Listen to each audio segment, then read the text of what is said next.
Time's River by Jim Lee. Dedication to my niece Rebecca, whose bravery reminded my feet of their path. The River's Edge. I heard one time a river's song, flowing smooth, fast, it sped along. Away I saw it lead to either side. A tiny craft had lain there, moored. Gaily painted, it I implored, to windward caution throw and take a ride. But neither oars nor rudder found. Such heedless craft would run aground. So I mused, and chose not to take my chance. I pebbles tossed to practice aim, when Angel bade me cease my game, queried why rode not I the river's dance. Such a trip is a foolish choice, quoth I to her in steady voice, borne helpless away to some unknown lands. But hearken now, O child of earth, she answered then, voice filled with mirth. Have you not working paddles in your hands? But throw no stones, for they make waves. The water serves, but never slaves. Then vanished she, though I had made no pledge. Fearing still tumultuous gales, I opt instead to learn the tales of folk encountered walking on its edge. Chapter 1. The Shark. Phil. I met a man from Fancytown, a suburb that of Trickledown, who thought at last that he had got ahead. His custom-tailored suit looked nice, but to the touch was cold as ice, and word in town was all his kin were dead. I asked him, "Sir, how is it so? Cut off, marooned from all you know, you somehow find the wherewithal to smile." "Foolish boy," boasted he with charm, with frozen fin upon my arm, "these piles of moolah make it worth my while." "'Tis true, for now you have your gold," I answered him, "but when you're old, who then will care to soothe your troubled mind?"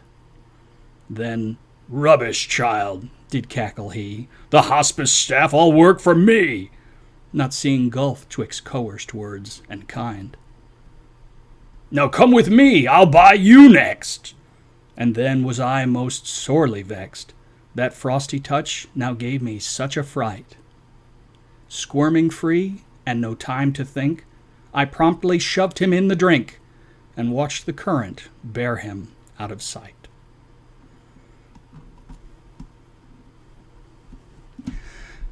I once heard what I esteemed to be a very wise man say, "The truth is that which persists even when you stop believing in it." I can verify both that this is indeed true and that I am indeed real. For even when I stopped believing in myself some time ago, I continued, doggedly, to exist. Even those parts of my story which might strain credibility to my own ears, had they happened to someone else, these also persisted. But I am getting ahead of myself by quite a bit. I was born and promptly labeled Winston James Raleigh II.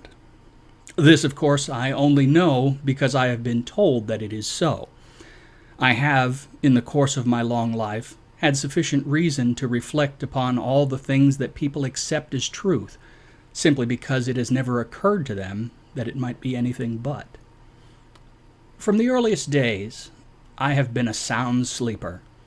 As an infant, my parents, Winston and Josephine Raleigh, had occasion to rush me to hospital upon finding me impossible to wake. Again, this I have been told. My memories do not begin until somewhat further along.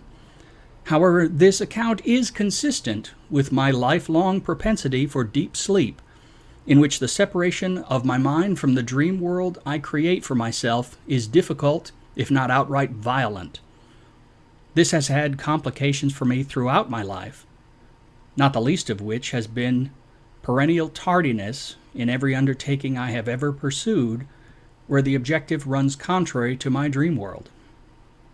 Contrariwise, when my pursuits run parallel to my heart's desire, I seem to waken effortlessly. My senior year of high school, truncated though it was marked by the distinction of no less than 42 days marked as tardy. The issue has never been simply the raw volume of slumber, even if I go to bed at 5 o'clock in the afternoon. If the cause of my waking is something I am reluctant to do, my fingers will still find the off switch of my alarm clock without breathing a peep to my slumbering mind 12 hours later.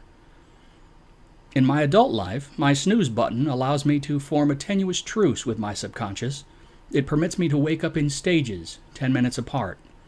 Most days, the first time my mind registers the time on the alarm clock, 3 or 4 iterations of this have already occurred without my conscious assent, though I have had days where 9 or 10 have passed.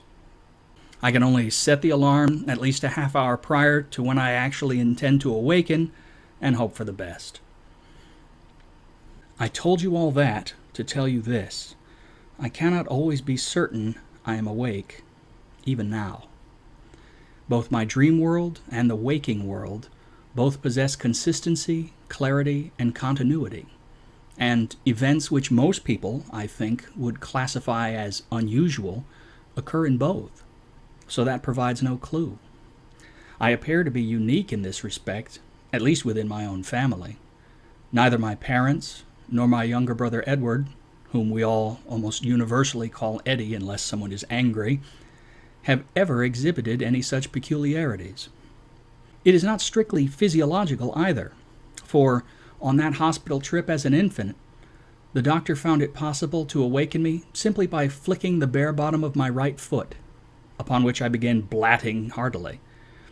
This, too, is consistent with later events of physical threat transporting me instantly from sleep to waking, and, alarmingly, vice versa.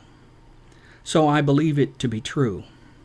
Again, I am getting ahead somewhat, but I feel it is important to impress this upon you from the start, because I have come to the conclusion that these two worlds are neither as separate as we have been led to believe, nor is either one wholly unreal, as I shall explain. Chronologically, the second instance where events suggested that something was not as presented occurred not long after the little quartet of our family moved away from the city into the sleepy suburb of Newfield. As I say, this wasn't the first event, with respect to time as seen in its traditional order, but as I didn't learn of it until later, I shall endeavor to unfold the matter in the proper sequence, to the best of my ability. It is my hope that, by doing so, you may come to understand things the same way I did, and decide for yourself what is or is not the truth. We had begun to settle into our new home, a quaint white ranch in a modest neighborhood. The homes were only 2 decades old, so they were in a fair state, even if packed slightly closer than an exploring child might like. It was a good place then. I remember it well, though it is larger in my memory than it has subsequently appeared when I had the occasion to return and see it again. The real estate agent who had closed the sale of the house had continued to stop by for visits, purportedly to make sure we were all snug and happy in our new home. I distinctly remember that I disliked him from the first time that I saw him, even though the memory was brief. Complex legal transactions are not the kind of place where one gives children, even unusually quiet and reserved children, free rein. However short the glimpse, though, the first impression was made. He dressed and acted more like later years' representation of a used car salesman than a real estate agent. He was, I believe, ideally suited to the latter half of the 1970s. And as that was where we were at the time, perhaps to others he seemed in his element. I always thought him disingenuous. He drove a ridiculously large boat of a luxury car, dressed in flashy suits with comically large collars, and wore half-mirrored dark brown sunglasses with cheesy-looking gold-tinted rims that contrasted starkly with his overly large and blindingly white teeth. He was, in short, forever and always in my mind, the picture next to the word sleaze in my mental dictionary. My parents were both smokers back then, so I had enough immersion in the culture to know what he was referring to when he would call me Winston Light when passing by me alone in the yard on his way to one of his many visits. Both my father and I had been named in honor of Churchill, not the cigarette, but they did choose that brand anyway. Thankfully, the moniker never stuck. These visits in the blazing summer of that year always seemed to occur midday when my father was not at home. I remember it with what would be uncanny clarity, were it not for the significance of the events that followed. He rolled up to the edge of the yard in his gleaming caddy — we had no curbs in our neighborhood — dismissed me sitting at the picnic table in the yard with his usual greeting. "Hey, Winston Light, how's it smoking?" And went up to the house. Dad was at work, as usual. The sleaze stayed inside for not more than a half hour, I am certain, but Mom has always been a loquacious sort, and even the briefest of visits can stretch in time if she wants to talk. When he came back out, as he passed on the way to his boat, I asked him, "We're not going to buy any more houses. Why do you keep coming to see my mom?" When he turned around to look at me, his normally toothy smile had ratcheted up into a leer. "You really want to know, Winnie the Pooh?" Yes, that one did stick, unfortunately.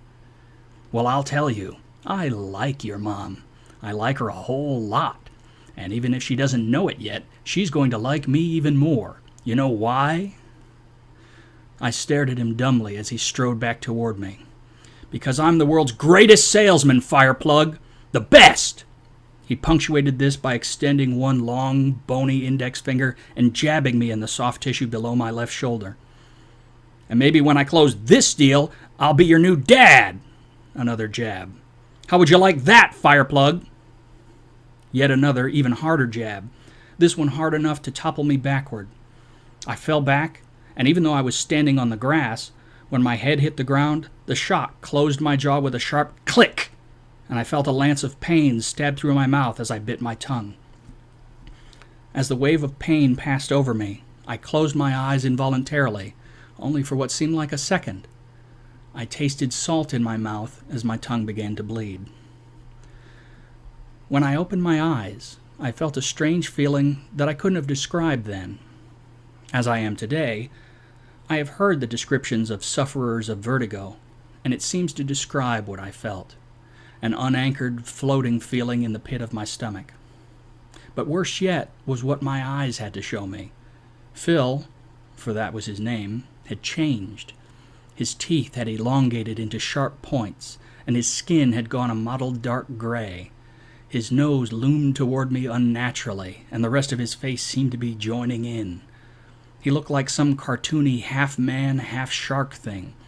Only the colors were not the bright primary hues of children's cartoons, but the dingy, gritty colors of unpleasant life, like the mixture of dog dew and mud you have to scrape out of your sneaker treads with a stick after you've stepped in it. And he stank, like a poorly maintained saltwater fish tank. "Hey, you okay, kid?" he asked. Perhaps he was concerned that my mother would not take this little scene with good humor. But his voice had changed too. He sounded like he was gargling when he spoke. The terror clanged in my head like a fire alarm.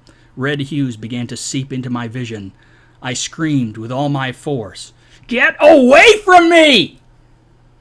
And suddenly, just like that, he actually did go away. Both he and his stupid car. They didn't shrink exactly. All the same, they just seemed to recede into the distance without actually moving. Phil seemed to know that something was happening, though, as he began to scream and look around. But the sounds coming out of him were suddenly like the memory of someone screaming, as though I heard it with my mind, not my ears. No more than a second, and he was gone. No Phil, no boat, nothing but the placid blue sky above me. I curled up into a ball and began to cry. I have no knowledge of how long I stayed in that pose. but the next thing I remember is being shaken awake by my mother. "Are you all right, Winston? What are you doing laying in the yard like... Oh my God, your mouth is bleeding. Come on, let me see. Oh, you've bitten your tongue something horrible. Come inside, I'll call the doctor." By the time she got the doctor on the phone, I was spitting clear liquid into the kitchen sink from the chair she had me stand on, so no doctor visit was scheduled. Like the previous injury I'd had, where a medical professional had been consulted, there was more blood than the wound really seemed to warrant. I remember it stung for a couple of days when I would eat, but Mom filled the freezer with popsicles, so it wasn't all bad. But Phil was never seen in Newfield again. I wish I could say that I never saw him again, but that wouldn't be true.